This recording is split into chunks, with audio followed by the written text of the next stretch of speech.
Come on now. Cette semaine, dans le petit monde médiatico-politique, on a entendu ça. C'est l'un des événements politiques de cette élection présidentielle 2017. Un débat peut-il changer le cours de la présidentielle? Qui est d'ailleurs le plus dangereux pour Marine Le Pen? Et oui, Marine Le Pen, la favorite. Ce qui est gros dans ce débat à 11. Son objectif était simple, se maintenir à la tête des sondages en se démarquant dans la posture et dans le discours. Du coup, elle a assuré ses arrières avec de l'ultra classique. Le protectionnisme, il faut du patriotisme économique. Il faut du patriotisme économique. l'Europe, Eh bien, ce seront les Français qui décideront quelle Union européenne ils veulent. et l'islam. La France est une université des djihadistes. Et dans la forme, Le Pen continue de tracer son sillon trumpien en accusant les journalistes. Vous m'aviez d'ailleurs à l'époque, vous autres journalistes déjà condamnés. Madame, excusez-moi, mais c'est un interrogatoire là Non, pas du tout. Je croyais que c'était un débat, mais il semblerait que là, les procureurs, tout d'un coup, ont émis leur veste, non?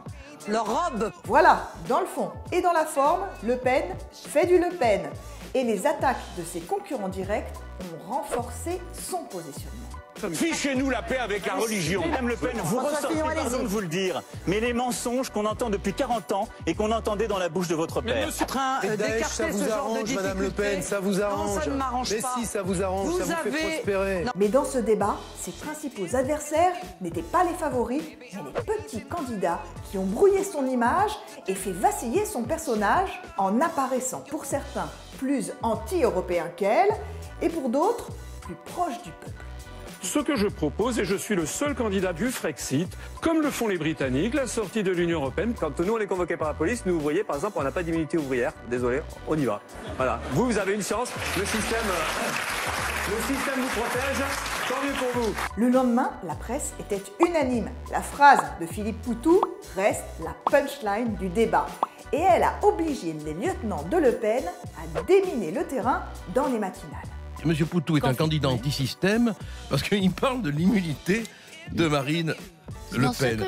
Mais l'immunité, c'est pas le système, c'est la loi. La réalité, c'est que majoritairement, les ouvriers savent que le Front National les défend de la manière la plus performante qui soit. Il reste donc un peu moins de 3 semaines à Marine Le Pen pour rapiécer son costume de super-héroïne anti-système populaire. Parions que les réseaux sociaux vont carburer à bloc. Pendant le débat, les hashtags lancés par le Front National ont frôlé les 35 000 tweets. Et pour finir, un coup d'œil à notre baromètre politique des réseaux sociaux. Sur Twitter, c'est Jean-Luc Mélenchon qui est le plus commenté cette semaine. Et sur Facebook, il est aussi à la première place, devant Marine Le Pen. Come on, vous ne verrez plus jamais la politique comme avant. À la semaine prochaine sur le JDD.fr. Come on now.